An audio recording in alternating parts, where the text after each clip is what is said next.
between Passover and Shavuos, we have a special mitzvah called Sefirat HaOmer, to count the Omer.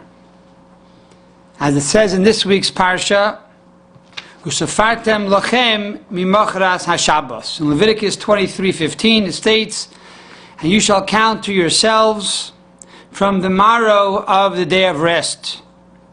And the Rambam, Maimonides, in Positive Commandment 161 states that this represents the mitzvah of Sefiras HaOmer, that each individual is commanded to count 49 days from the second day of Passover until the holiday of Shavuos. What is the meaning behind this counting? And what is the purpose of this counting?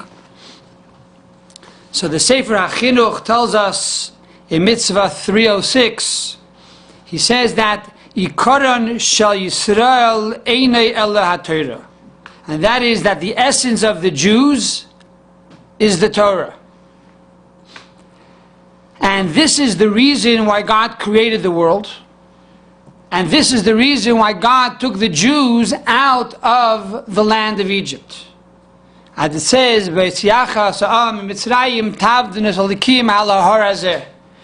God told Moses that I'm taking the Jews out of Egypt so that they shall serve me on the mountain. So it says the Chinuch, that the idea of Usafartem, to count, started with the Jews. When the Jews heard that God was taking them out of Egypt in order to give them the Torah, they were so excited that they began to count every day, when are we going to get the Torah? Today we're one day closer, another day closer, another day closer to receiving the Torah from God. And that is the basic idea of Sefiras HaOmer, and that is to desire and to have a burning passion to receive the Torah once again on Sinai from God on Shavuos. For every year there's a new revelation. Every year God once again comes down to the mountain. And every year we have the ability once again to receive the Torah from God. And this concept is beautifully expounded upon in a letter to Rabbi Shlomo Karbach from the Rebbe. The Rebbe writes him a letter, and he says that what was Mitzrayim? In those days the Jews were physically and intellectually in bondage. And they were so low that when Moses brought them the message of deliverance, they did not listen to Moses. However, in a comparatively very short time, they reached the highest spiritual level humanly possible to attain. And why was that, says the Rebbe? Because of the fact that the Jews had a burning desire to the divine science, the Torah, and counted every day in eager anticipation of that event. And therefore, says the Rebbe, the lesson is that every Jew, regardless of how low he is or how low he has sunken, and to the darkest and coldest abyss that he may find himself, that Jew has the ability to pull himself out physically and spiritually, and to attain the highest spiritual and intellectual and physical levels in a very short time, if they truly have a burning desire. And God will remove all obstacles to allow them to reach that place. That is the message of Sefiras HaOmer. It's not only between Passover and Shavuos. It's any time throughout the year that a person desires, that he wants to change and he wants to pull himself out. He has that ability to attain the highest spiritual levels in a relatively short time. So this is the basic concept of Sefiras HaOmer in a nutshell. However, I want to talk about a special day in the Omer. A special day in this period, which is perhaps one of the greatest days of these days of the Omer. And that is Lag BaOmer. Lag means Lamid Gimel. Lamid equals 30, and Gimel equals 3. For every letter in the Hebrew alphabet, has a gematria, has a numerical computation. So Lag BaOmer simply means the 33rd day of the counting of the Omer, the period between Passover and Shavuos. This day is a day of celebration. Jews throughout the entire world celebrate this day with parades and taking children into the parks. It's also a custom that the children play with bows and arrows on this day of Lag BaOmer.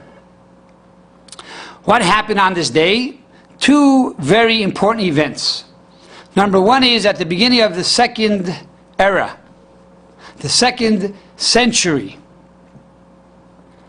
of this era, of the Common Era, Rabbi Akiva, a great teacher of the Torah, had 24,000 students, 24,000 of his greatest disciples passed away in this very short time, in these 33 days. And on the day of Lag BaOmer, they ceased dying, they stopped dying. And because of this great event that they stopped dying on this day, we celebrate this day of Lag BaOmer. The second occurrence that happened on this day was the Rashbi, also known as Rabban Shimon Bar Yochai, who was the greatest disciple of Rabbi Akiva. Many years later, died on this day. And we know the day that a person dies, and especially a great holy tzaddik, all of the great teachings of Torah and all the good deeds that that person accomplished and amassed through their life comes together on this day. So on that day of Lag BaOmer, Rabbi Shimon reached the highest level possible. Rabbi Shimon was the author of the Zohar. And even though there were other great sages in that time who studied both the Nigla, the Talmud, and the Zohar, the hidden Torah, however, the unique quality of Rabbi Shimon Bar Yochai was that he removed the barriers between the hidden Torah and the revealed Torah. The other sages also studied revealed and the hidden, but they studied these two teachings as two separate subjects, two separate entities. Rabbi Shimon had the ability to bring them together, to unify these two levels of Torah and make them one. Now, the fact that both Rabbi Shimon passed away on this day, his greatest day, the day he became one with God, even though he said throughout my entire life, I was one with God, on that day of his death he truly became one with God. However, the fact that he died on that day, it means that this day represents the essence of Rabbi Shimon. Furthermore, the fact that the 24,000 students also stopped and ceased dying on this day alludes to the fact that the essence of this day is so great that it brought an end to this plague, the death of the students of Rabbi Akiva. So what is so special about this day that brought about these two great occurrences? Perhaps we can understand this by establishing a fact, and that is that Lag BaOmer always falls out the same day of the week as the holiday of Purim. Plag. The word plag stands for Purim and Lag BaOmer. This concept of Purim and Lag BaOmer being the same day gives us some insight to the quality and the uniqueness of this day of Lag BaOmer. What happened on Purim tells the Gemara that Meidar Rabba Lo Yiraisa, that when the Jews received the Torah on Sinai in the year 2448 on the Jewish calendar, God put the mountains over their head. He took Har Sinai, Mount Sinai, and told the Jews, if you accept the Torah, good. If not, boom, you're over. And the Jews said, of course God will accept the Torah. So really we were coerced into the Torah. It wasn't a good marriage. We were forced into this relationship. And in truth, for the next 1,000 years, the Jews complained and said, you know, it wasn't our fault. We never asked for it. God really provoked us. He pushed us. He forced us into this relationship. So you can't blame us if we don't keep the Torah. That was until the holiday of Purim. When Purim came along, Haman wanted to destroy the Jewish people. And he said, because you don't bow down to me, you're all dead meat. And any Jew that decided he was going to bow down to Haman and bow down to the idol that Haman wore would have been saved. But yet we don't find that one Jew was willing to do this. And the entire year they stood in a state of self-sacrifice. And they said, we would rather die as a Jew than live as a non-Jew. What happened? What happened on Purim that changed this paradigm? And the Megillah hints to it by saying, Kimu v'kiblu haYehudim, that the Jews accepted upon themselves what they started on the holiday of Shavuos. Why? On Purim, they voluntarily connected with God. And the reason is because on Purim, the Panimius Haneshama, the inner part, the essential part of their soul was revealed. On Shavuos, only the external part of their soul was revealed, but not the internal part. And because the external part of their soul was revealed on Shavuos, their connection was only on an external level. But on Purim, that their internal part was revealed, now they had a direct personal relationship with God. And we are told that why is it that on Shavuos the external part of the soul was revealed and not the internal part? Because on Shavuos God only gave the external part of the Torah. He did not reveal the internal part of the Torah. The Panimius HaTorah, the Kabbalah. The Kabbalah, which is called the secrets of the Torah, the inner part of the Torah, is also connected with the inner part of the soul. And therefore, on Shavuos, the external part of the Torah was revealed, only the external part of the soul was revealed. Purim, the internal part of the soul was revealed, and on Lag BaOmer, which is the passing of Rabbi Shimon Bar Yochai, we call this the day of the giving of the internal part of the Torah, the esoteric level, the secrets of the Torah, the Kabbalah, the Matan Torah, the giving of this Torah, we say was given on Lag BaOmer. And therefore Lag BaOmer reveals the essence of the soul of a Jew. And this is because it is actually the 33rd day. In other words, the word Lag in reverse spells out Gal Einai, open up my eyes and allow me to gaze on the secrets and the wonders of God. The secrets and wonders of your Torah. This is the day of Lag BaOmer. It was the day that we received the Kabbalah, the esoteric level of the Torah, through the Rashbi, Rabbi Shimon Bar Yochai. And this was the day that all of the barriers of the esoteric and the exoteric level of the Torah were removed. And now everything is unified, everything becomes one. And because this is the day of Gal Einai, that we open up our eyes and we see how everything is one, it was on this day that the students of Rabbi Akiva also ceased dying. Because up until then there was a barrier between the students of Rabbi Akiva. As the Talmud tells us. They did not respect one the other. They saw the divisiveness. They saw the difference between each other. They saw the separation.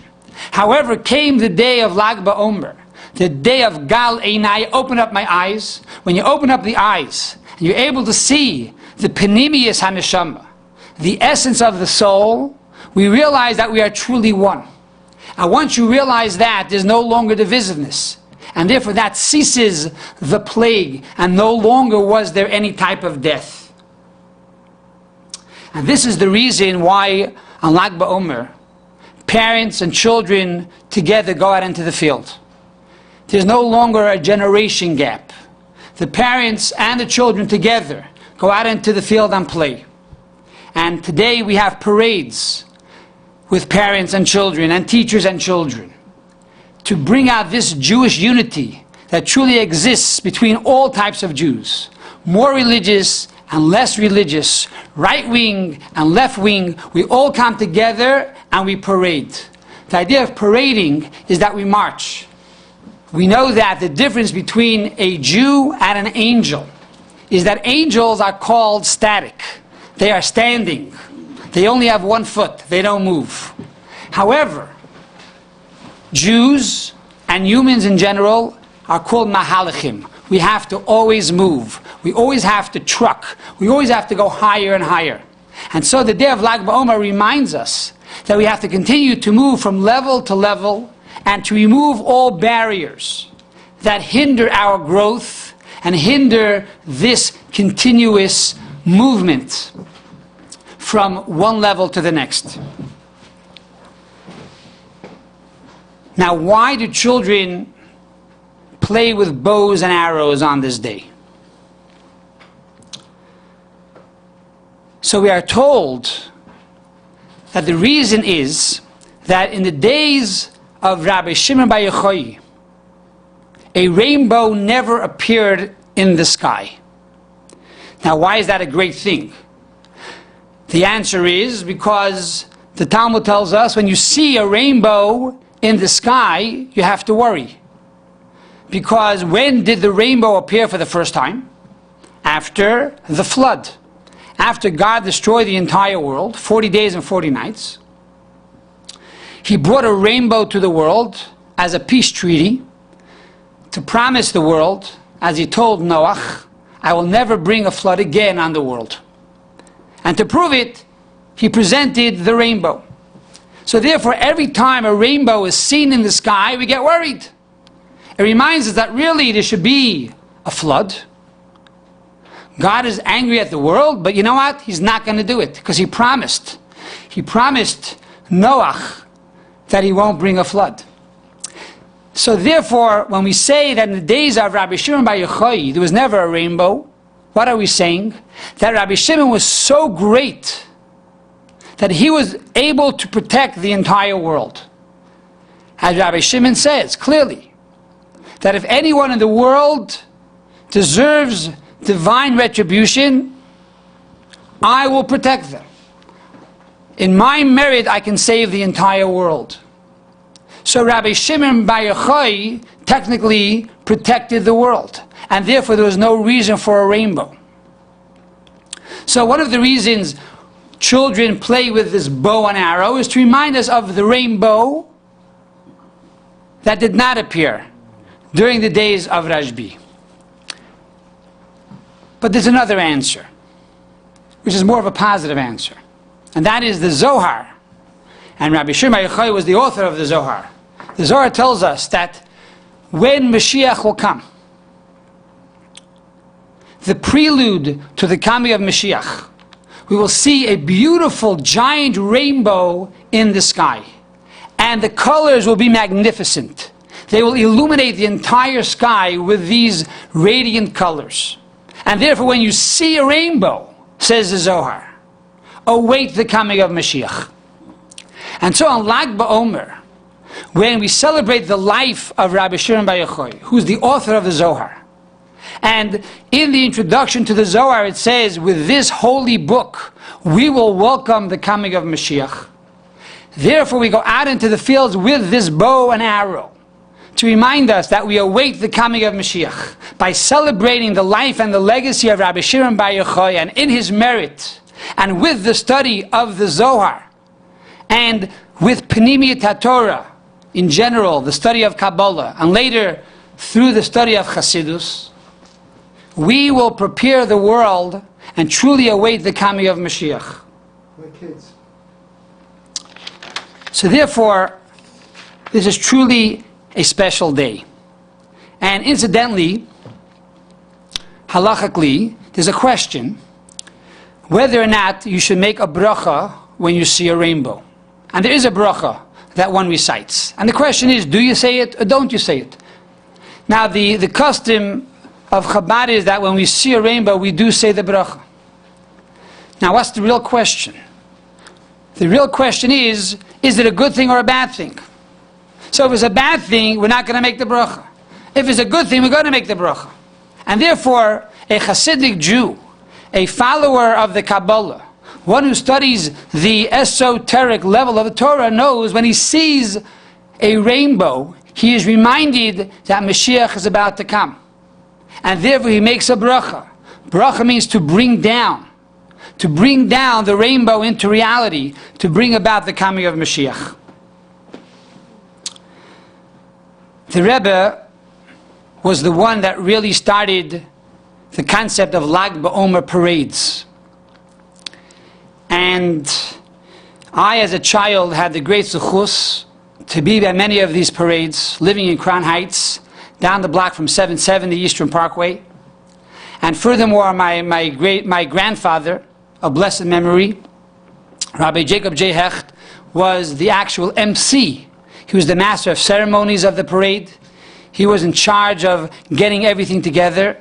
He introduced the Rebbe, and when the Rebbe would speak to the children, the Rebbe would pause after a sikha, after a small talk. My grandfather would translate. The Rebbe would talk again, my grandfather would translate, and then a third time the Rebbe would speak again, and my grandfather would translate. And at these parades, we also had floats.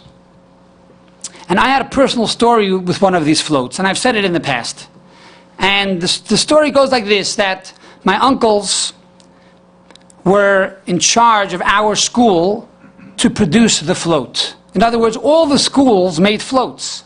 Beis Rivka, the girls' school, made floats. Machon Chana, the Baal Tshuva girls' school, made the floats. Hadar Torah, the Baal Tshuva boys' school, made the float. Ala Torah made a float. Lubavitch Yeshiva made a float. Maharstal made a float. All the different yeshivas made floats. And all of these floats had beautiful Jewish concepts, Jewish ideas, especially themes that the Rebbe spoke about the few months leading up to the parade. When I was a young boy, the theme that year was B'chol D'rechecha De'ehu. And that is to know God in everything that we do. B'chol D'rechecha, in all your ways, De'ehu, you are to come to know God. In other words, know God not only when you're in the shul davening, know God not only when you're studying Torah, know God not only when you give charity, but you are to know God in everything that you do, even when you work, to work with integrity and to see God in everything that transpires. So the basic float was, you had one boy on one side getting up in the morning saying Modani and washing his hands, Negelwasser. Then you had another boy davening, praying, another boy playing baseball and wearing his yarmulke and tzitzis, even though he ran around the bases. And then you had another boy davening mincha, another boy eating lunch, and all of these things were done within the spirit of knowing God. And finally you had the boy going to sleep at night, and that was me. And we had a bed on the float, and I had my blanket and my pajamas. And I was very excited to show off my pajamas to everybody. I had these little trains, different colors on my pajamas. And everybody's wearing nice clothing and I'm wearing pajamas. And I'm so excited. Look everybody on my pajamas. And I was like a mannequin. You know, I was saying Shema Yisrael like this, Shema Yisrael, practicing. Then I'm going to bed and saying Shema Yisrael. And it was a big job, but someone had to do it. So I was doing this. And obviously, I was fortunate to be picked because A, my uncles produced the float, and B, my grandfather was the MC of the parade. So I was very lucky to be able to be in the float. In the meantime, each float went right by the Rebbe. And I'm in the meantime excited about my pajamas, you know. And I don't even realize I'm going right in front of the Rebbe. All of a sudden I see like the Rebbe eye to eye, and I start doing, you know, my Shema Yisrael thing like this. And I'm really excited. And I'm hoping the Rebbe is looking at my pajamas. And I'm a little kid, but I'm really into it. And all of a sudden, the Rebbe turns to my grandfather and tells my grandfather something. But I don't see a thing. I'm saying my Shema Yisrael, I'm doing my job. And later, after the parade, guys came over to me and they said, the Rebbe spoke about you to your grandfather. I said, what? You mean he liked my pajamas? And they say, no, you don't understand. The Rebbe told your grandfather the following. Wo is sein cushion? Where is his pillow? Now, I forgot about this story for many years. And many years later, people said to me, tell me a personal story you had with the Rebbe. So, all of a sudden, I reminded myself of the story. And I'm thinking, what is the meaning of the story? So there are two thoughts that come to mind. Number one is, the Rebbe loved every Jew. The Rebbe loved all humanity. And the Rebbe was concerned about our needs. Not only that we have the essentials, that you have a bed and you have pajamas, but the Rebbe was concerned that we also have a pillow, even the luxuries. Because every human being, and especially every Jew, is considered to be a ben and bas melech. We are a son and a daughter of God, our King. And if we are princes and princesses, we deserve the best. So, wo is sein cushion? Where is his pillow? But number two, we are told that the greatness of Rabbi Shimon Bar Yochai is Kedai hu Rab Shimon lismeich alav b'shas hadchak. And that is, Rabbi Shimon is so great that we can rely upon him in a time of difficulty. The Rebbe was the Rab Shimon of our generation. And the Rebbe says like this, you should know there are times that life is not so smooth. There are times that you're going to go through difficulties. There are times you're going to go through hardships. And there are times that you might fall spiritually. But you know something? I am there to pick you up. I am there to lift you back up. I am your pillow to catch your fall. I am the Rab Shimon, Kedai lismech alav. You can lie on me and rely on me. I will lift up your head. I will bring back your pride. I will give you inspiration. And I will give you that purpose that you need to move on. So this is the message of Lag BaOmer. It's a time that we go out into the field. It's a time that we unite. It's a time that we remove all barriers between God and humankind, between the esoteric and the exoteric, between parent and child, between one Jew and the other Jew. All the barriers between the Jews and the nations of the world. It's a time of peace, a time of harmony. And so, by making a positive resolution that we are going to do Sfirat HaOmer, that we are going to lift ourselves up from the lowest level of Egypt, and we're going to move up to Sinai. We will celebrate, God willing, this Lag BaOmer with the big parade. The parade with all of the ancestors of Avraham and Yitzchak and Yaakov and Sarah and Rivka and Rachel and Leah. And we will march from Golus, from exile, all the way to Jerusalem, all the way to the Temple Mount, and to see once again the revelation of God with the third Holy Temple, B'mheira B'meinu, Amen. Amen.